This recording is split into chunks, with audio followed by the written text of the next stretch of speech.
Hello, guys. This is News Listener by Angelo, and today is May 30, 2025. And thank you po sa mga manonood at makikinig sa channel na ito. And if hindi pa kayo nakapag-subscribe, please subscribe to this channel. Okay? So, pag-usapan naman natin yung recent survey na ginawa ng Pulse Asia from May 6 to May 9. Ito ay actual na survey bago mag-eleksyon. Okay? So, before tayo pumunta doon sa survey, kasi papakita muna natin yung video galing sa ANC. Okay, lalagay ko muna dito. Okay, yun.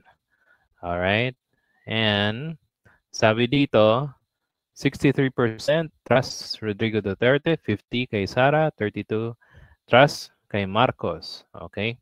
So let's watch this video at pag-usapan natin yung kung talaga bang ah, trust ba, meron bang trust yung mga kababayan natin sa mga tao na to. Okay?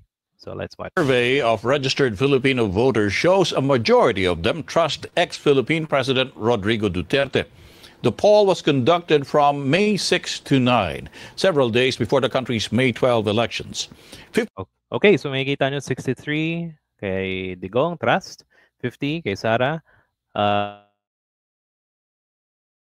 Kay Bongbong actually is 42. Ito ay distrust. Okay, just remember, 32% yung trust kay Bongbong Marcos. 50% of the respondents also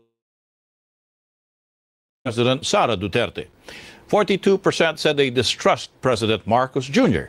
That distrust was at its highest at 81% in the Duterte stronghold of Mindanao. Okay, so narinig nyo yun?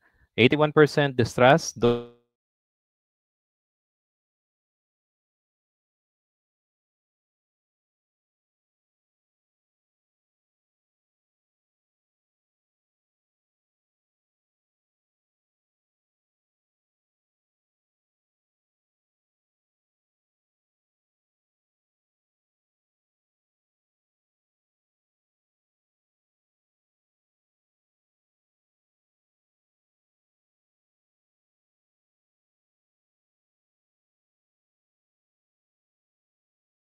Yung actual na link. So, saan nyo siya makikita? At pag nakita nyo na, punta kayo sa 51, table 22. So, nakikita nyo yung big trust, malaki yung trust ng mga Duterte kumpara kay Bongbong. Undecided, mas malaki kay Bongbong.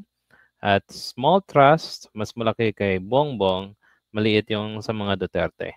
Okay? So, nakikita nyo yung difference. So, punta tayo sa table 23 at pag nakita nyo dito, NCR, Luzon, Visayas, Mindanao, tapos classes A, D, A, B, C, D, and E. So, yung E, yung poor population. Okay?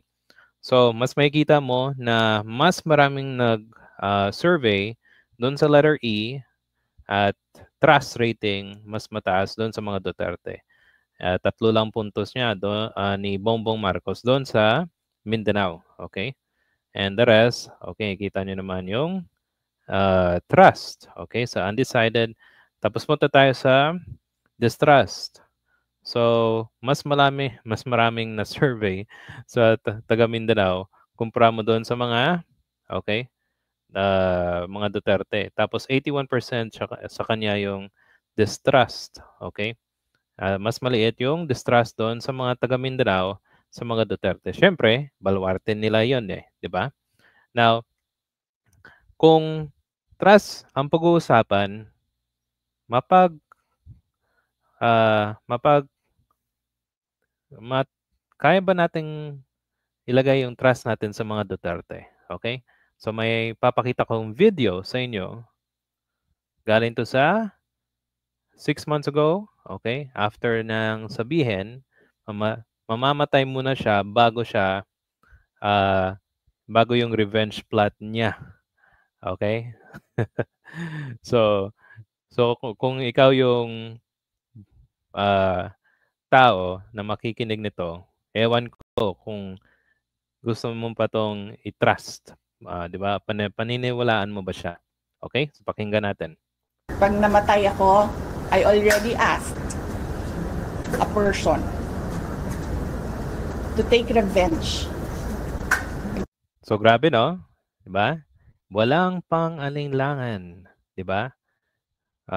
Pag namatay siya, meron siyang tao na na-contact. Against 2-3 individuals.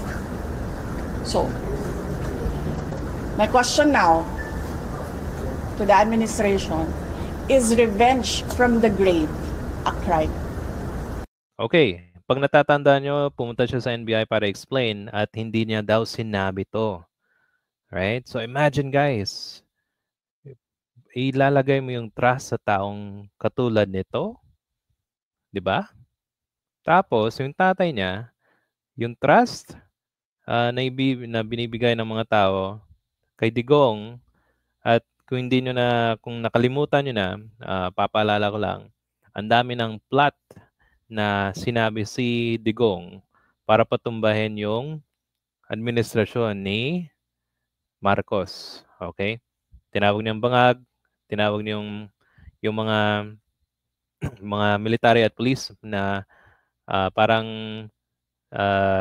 sinasabihan niya in a different way na wag suportahan at parang mag-plot ng kudeta. Okay? So nangyaring lahat doon. So paniniwalaan mo at ilalagay mo yung trust sa kanila? O, dapat na siguro mag-isip yung mga na-survey, 'di ba? And I hope na meron pang mga ganitong information na makita sa online at saka sa Facebook para naman malaman nila kung anong talagang taong mga 'to, okay? At lastly, sa survey, kung natatandaan niyo si Kiko at si Bam, nasa baba sila ng Magic 12. Ano nangyari? Hindi na-capture 'yon, 'di ba? At naging second si Bam at ika-5 si Kiko Pangilinan, isa sa mga senador, 'di ba? Imagine, hindi yan na ano ng survey. So, para sa akin, depende lang sa'yo kung maniniwala ka sa survey, pero dapat kilalanin mo talaga yung mga tao na ilalagay mo yung trust mo. Kasi pag hindi mo sila kilala, pag nakita mo tong mga video na to, ewan ko lang kung anong sasabihin mo. Diba? So guys, thank you for watching and listening. If you like this, please, yes, like, comment, and subscribe to support this channel. Salamat po, and I'll see you in the next video. Bye. Thank you.